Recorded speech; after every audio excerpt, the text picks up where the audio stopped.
Hi everyone.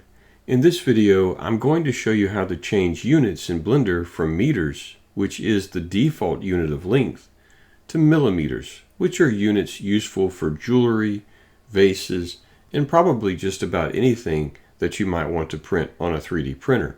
Now, I'm going to go through it step by step, not only showing what we click on, but also explaining why we're doing what we're doing as we go along. So let's dive in. If we select the default cube and then open the sidebar and look at the dimensions of the cube, we can see that currently it's 2 meters in size. Let's click on the Scene tab over here in the Property Editor window and expand the Unit section and change the units for length to millimeters. You would think this is all that we need to do, but if we look over here at the dimensions of the cube, now we can see that it is 2,000 millimeters in size. The units are 1,000 times bigger than we need them to be. We need to divide the units by 1,000, which is the same as multiplying by 0.001. And that's exactly what the unit scale does. It scales the units by whatever factor we enter. So let's go over to the unit scale now and enter a factor of 0.001. And now we can see that the cube is 2 millimeters in size, which is exactly what we want. But now there is a new problem.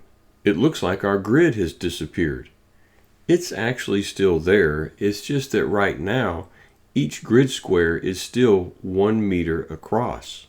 That means that the nearest grid line is 1,000 millimeters away, and that's why we can't see the grid anymore.